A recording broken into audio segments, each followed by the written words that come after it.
সে আগের কায়দায় শিবিরের উপর দায় দিয়ে দাও রাজনীতি শুরু হয়ে গিয়েছে।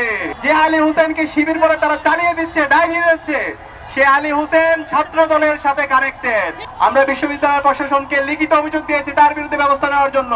যারা এই সমস্ত হিজাব ফোবিয়ার সাথে জড়িত আছে, যারা নারীদের বিরুদ্ধে সাইবার বুলিং করছে, যারা হ্যারাসমেন্টের সাথে জড়িত, তাদের প্রত্যেকের বিরুদ্ধে দৃষ্টান্তমূলক বিচারের আওতায় তাদেরকে নিয়ে আসতে হবে।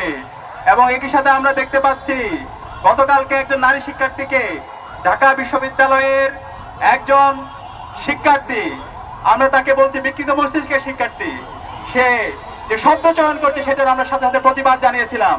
আমরা বিশ্ববিদ্যালয় প্রশাসনকে লিখিত অভিযোগ দিয়েছি তার বিরুদ্ধে ব্যবস্থা নেওয়ার জন্য। কিন্তু আমরা দেখতে পাচ্ছি সে অপরাধীকে দায় মুক্তি দেওয়ার জন্য সে আগের কায়দায় শিবিরের উপর দায় দিয়ে দাও রাজনীতি শুরু হয়ে গিয়েছে। আমরা বলতে চাই এই দায় দিয়ে দেওয়ার রাজনীতি চলবে না।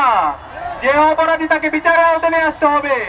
আমরা দেখতে পেয়েছি যে আলী হোসেনকে শিবির করে তারা চালিয়ে দিচ্ছে, দায় দিয়ে দিচ্ছে, সে আলী হোসেন ছাত্র দলের সাথে কানেক্টেড।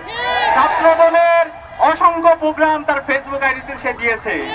সুতরাং এই ধরনের যদি আপনারা দায় দিয়ে দেওয়ার রাজনীতি করেন, আপনারা গত 1 বছর জুড়ে যে কাজগুলো করেছেন জাতির কাছে পরিষ্কার, কারা আমাদের নারীদের শ্লীলতাহানি করে।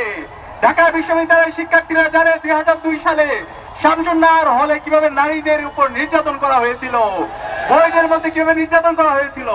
গত 1 বছর জুড়ে 40টার উপর দর্শন করেছে যারা আজকে নারীদের অধিকারের কথা বলছে।